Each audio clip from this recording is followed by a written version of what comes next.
हमारे साथ अनिल यादव हैं, प्रवक्ता कांग्रेस के। और अनिल यादव जी, पहला सवाल आपसे इसलिए है क्योंकि आप कहते हैं कि कोई बड़ा चेहरा मत देखिए, कैंडिडेट को चुनिए, कैंडिडेट अच्छा रहेगा, सरकार अच्छी बनेगी। जब अच्छे सांसद चुनकर आएंगे तो फिर अच्छा नेता भी वो चुनेंगे और वो प्रधानमंत्री बनेगा। लेकिन नामांकन के लिए 2 दिन बचे। बिहार में आपकी लिस्ट कब आ रही है? अभी अभी एनडीए ने जारी की, आपकी लिस्ट का अभी भी इंतजार। देखिए, पहले जब हमारा उत्तर प्रदेश में गठबंधन नहीं हुआ था तो हमसे रोज यही पूछा जाता था कि उत्तर प्रदेश में सब ठीक है, सब ठीक है। हमने अपने गठबंधन सबसे पहले डिक्लेयर किया, लेकिन उसके बाद वहां चर्चा बंद हो गई। जहां तक बिहार की बात है, देखिए कई सारे डिसीजन पार्टी स्ट्रैटेजिकली लेती है। हमारी सारी चीजें बात हो चुकी हैं, हमारे सहयोगियों से सारी बातें हो चुकी हैं और लिस्ट हम अपने हिसाब से डिक्लेयर करेंगे, किसी के दबाव में नहीं करेंगे। लेकिन सबसे बड़ा सवाल और बड़ी दुर्दशा तो भारतीय जनता पार्टी की देखने के लिए मिल रही है। जो सरकार, जो 10 साल जिसे जनता ने जनमत दिया, वो भी इतना बहुमत का, वो आज गठबंधन के लिए मारी मारी घूम रही है। कभी उत्तर प्रदेश में हाथ पैर जोड़ रही है, कभी बिहार में गिड़गिड़ा रही है। उत्तर प्रदेश वाले तो ऐसे साथियों को लिया है जो कल तक मोदी जी, योगी जी को गरियाने का काम करते थे, और बिहार वालों के तो ये डीएनए पे सवाल उठाते थे। महाराष्ट्र में भी आप देख लीजिए ना, जिनको सबसे बड़ा भ्रष्टाचारी इन्होंने बताया, जिनके लिए कहते थे कि हमारी सरकार आएगी तो इनको चक्की पीसिंग कराएंगे, उनके साथ गठबंधन के लिए कैसे हाथ पैर जोड़ रहे हैं, कैसे तिल मिला रहे हैं। कारण क्या है कि 10 साल के सरकार में काम नहीं किया है, जनता का काम नहीं किया है। अपने खजाने खूब दबा के भरे हैं, चाहे इलेक्टोरल बॉन्ड से कह लीजिए, चाहे डिमोनेटाइजेशन से कह लीजिए, चाहे पीएम केयर फंड से कह लीजिए। हजारों करोड़ आज भाजपा के खाते में है। जो दिल्ली में भाजपा का कार्यालय है 700 करोड़ का है। गरीब जनता के खाते में क्या आता है? बस उसको कहते हैं कि 80 करोड़ लोगों को हम लोग फ्री राशन दे रहे हैं। तो मुझे लगता है कि सवाल तो आज इनसे बनना चाहिए कि भाई 10 साल के इतने बड़े शासन के बाद आपको गठबंधन की जरूरत क्यों पड़ रही है? क्योंकि आपके कार्यकाल में 700 से ज्यादा किसानों की मृत्यु हो गई। आपके कार्यकाल में मणिपुर जलता रहा, प्रधानमंत्री चुप रहे। माताओं को वहां पर निर्वस्त्र करके घुमाया गया, लेकिन आप चुप रहे। आपकी सांसद, पार्टी के सांसद बृजभूषण शरण सिंह पर आरोप लगे पोक्सो के। आपके पूर्व मुख्यमंत्री पर आरोप लग रहे हैं एक बच्ची से दुष्कर्म के। आपके सांसद, आपके विधायक कुलदीप सेंगर पे बच्ची से दुष्कर्म के आरोप लगे। आपने तमाम जो आपके नेता हैं, बीएचयू में जो बीएचयू की जो छात्रा है वहां दुष्कर्म करने वाले आपके नेता निकले।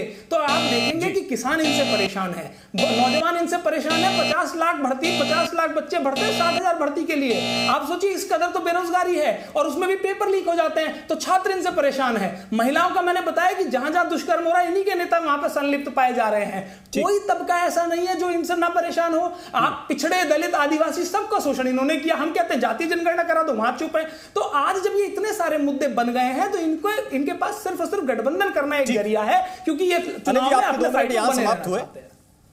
मैं ये उम्मीद कर रहा था कि आप अपनी पार्टी के, अपने गठबंधन के जो हित में होगा, हित में यह होता है कि किसी कैंडिडेट को कम से कम मिले ना महीना 1.5 महीना चुनाव प्रचार के लिए, वो लोगों तक जाए। 17-18 लाख लोगों की वोटिंग होती है। आपका टिकट कंफर्म ना होना उनके लिए नुकसानदायक है। यह किसी मीडिया के लिए, शहजाद पूनावाला के लिए सवाल नहीं है। अनिल यादव, मैं आपके पास आऊंगा। अब अगले 2 मिनट शहजाद पूनावाला आप पास हैं, और जो परिस्थिति में बिहार पे आपसे सवाल पूछता, लेकिन बिहार पे आपने चूंकि अभी लिस्ट जारी की है, तो महाराष्ट्र के लिए बताइए सर, वहां क्यों इतनी देर लग रही है?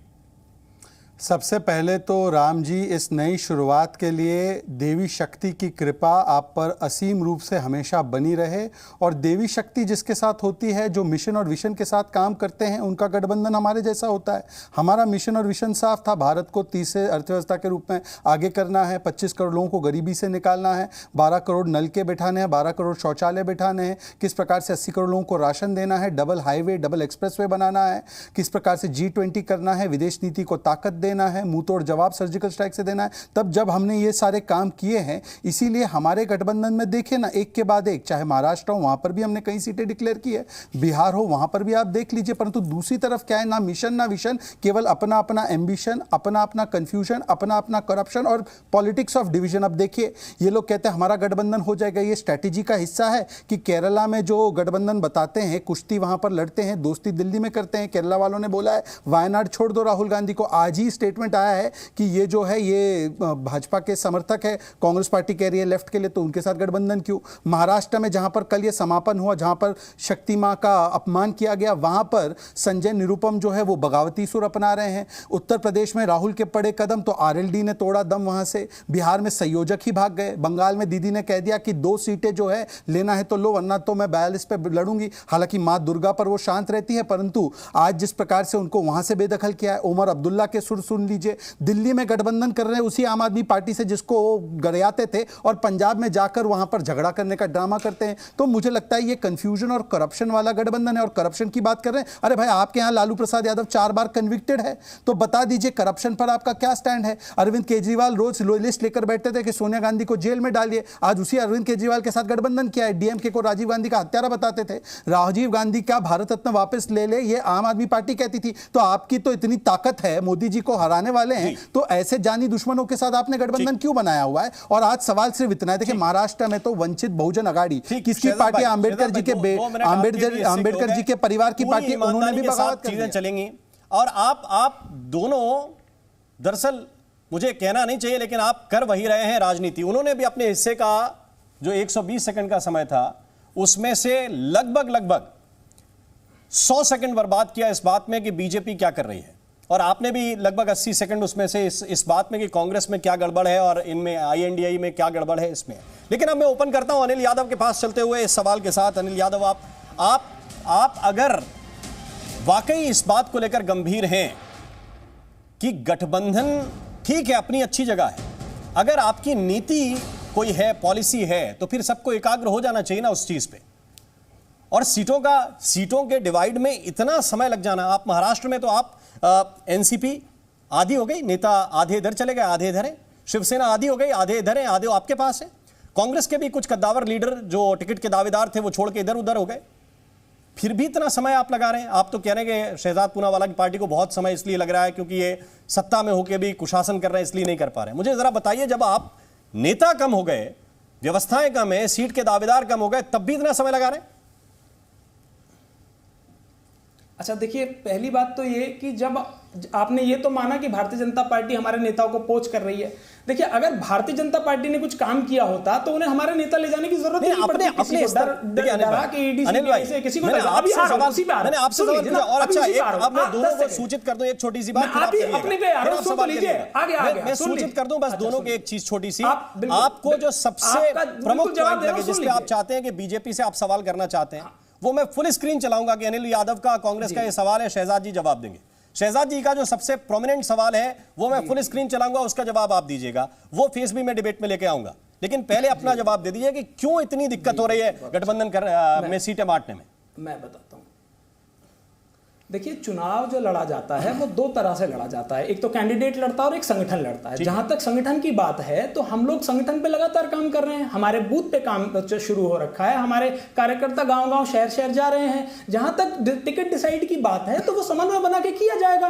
भाई कई बार ऐसा होता है कि स्ट्रैटेजिकली हम लोग नहीं करते हैं उसे, हमें लगता है कि भाई आखिरी दिन करना चाहिए, और पहली बार ऐसा नहीं हो रहा, हमेशा आपने देखा होगा वो हर पार्टी में चलता है। लेकिन जब चुनाव लड़ा जाता है तो मुद्दों पर लड़ा जाता है, आपके कामों पे लड़ा जाता है। क्योंकि 10 साल की सरकार भारतीय जनता पार्टी की थी और हमारा मुख्य काम क्या है कि आज जनता को यह बताना कि जो वादे प्रधानमंत्री जी ने किए थे वो नहीं पूरे किए गए। भाई आप बताइए, 100 करोड़ जो 100 स्मार्ट सिटी बनाने का वादा तो खुद पीएम साहब ने किया था ना। मेरे भाई शहजाद, मुझे एक भी सिटी का नाम, एक भी स्मार्ट सिटी का नाम बता दे तो मैं अभी इनसे माफी मांग लूंगा। एक भी बुलेट ट्रेन का नाम बता दे। मैं शहजाद पूनावाला के पास जाऊंगा, लेकिन एक और सवाल के बाद, अगर इतनी खराब व्यवस्था है, अगर इस सरकार ने इतने खराब काम किए हैं जी, आप अपने कैंडिडेट उतार दीजिए ना सर, कोई भी जीत जाएगा अगर इतनी खराब व्यवस्था है। या फिर वेट कर रहे हैं कि शहजाद पूनावाला की पार्टी दे दे तो फिर हम अपने कैंडिडेट उतार दें। ये आपका इसके पीछे जो है रणनीति है? नहीं, ये भी एक पॉइंट है। नहीं, इसमें इस बात को मना नहीं किया जा सकता। जब आप एक सीट पे, जब आप एक लोकसभा पे कैंडिडेट डिक्लेयर करते हैं तो उसमें बहुत सारे फैक्टर्स देखते हैं, पुराने एमपी के कैसे काम रहे हैं, वहां पे जातिगत समीकरण क्या है, बहुत सारे फैक्टर्स होते हैं। और अगर कहीं पे बीजेपी उतारती है कैंडिडेट तो हमें भी निश्चित तौर पर अपनी स्ट्रैटेजी चेंज करनी पड़ती है।